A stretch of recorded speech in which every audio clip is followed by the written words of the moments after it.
Let's today recognize PM Nehru's real lasting contribution to free India. Crazy, filthy, institutionalized corruption. In 1948, as a young nation, when the template was being set for everything in our country, PM Nehru created a system that made emboldened corruption inherent to every aspect of Indian governance.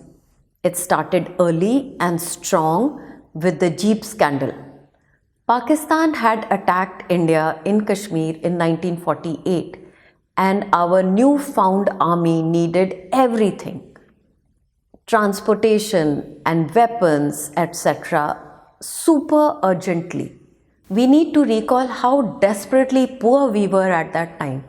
Britain had bled India dry during its cruel colonial Raj, and the last dredges were squeezed out to fund it in its World War II endeavor, while almost 3 million men, women, children died of starvation in Bengal and Orissa. One would assume that the Indian leadership would be deeply mindful towards the paucity of resources and would handle every penny with reverence.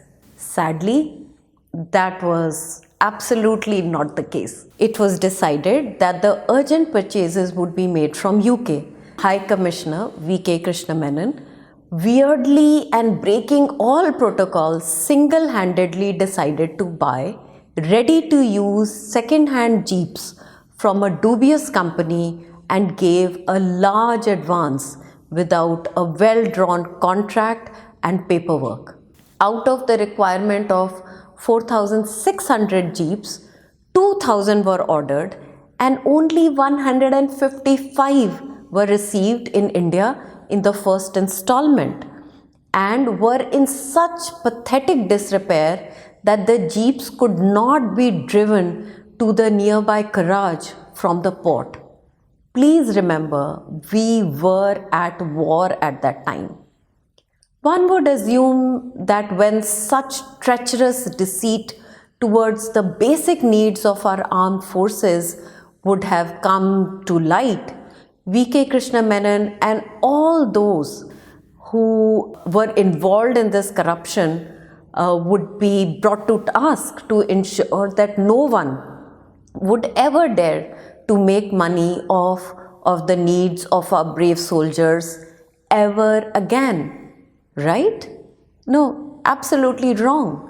When confronted with the proof of the scam, PM Nehru flippantly retorted that those who have a problem with it should bring it up in the next general elections. When the pressure was mounted to bring Krishna Menon to book, Nehru said that Congress' old guard was against him because of his radicalism.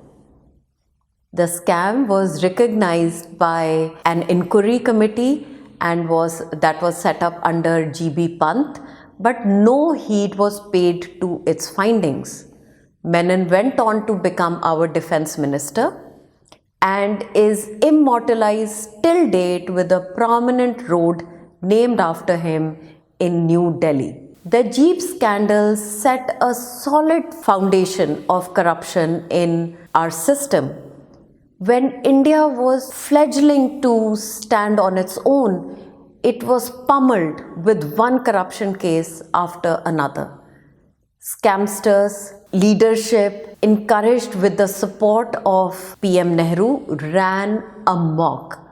PM Nehru's tenure had bicycle import scam, where unlike Singapore that set up a world-class transportation system for its people upon their independence, Nehru's vision was to import bicycles and shamelessly enjoy the kickback on it. Pratap Singh Cairo's scandal came next, where the state CM embezzled the center funds. BHU fund scandal came in education. Mudra scandal was the nexus of industrialists and politicians. Teja loan scam, and so on and so forth. We severely judge and hate Winston Churchill for his inhumanity towards Indians. But we forget that he was true to his country, and India, after all, was a mere colony. Why was Nehru so cruel? Why did he not realize how poor we were, how weak we were? Did he not worry for the safety and well being of our soldiers or the dignity of the Indians? Why was he so deluded that he could not understand the long term ramification of his shielding and encouraging the corrupt?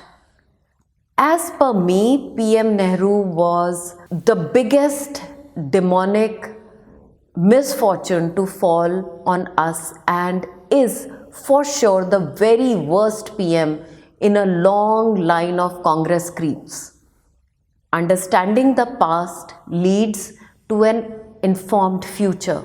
Questioning our past leaders' actions makes us alert to the actions of the present seat holders. It's high time we remove the revered holiness from Nehru and openly discuss his legacy.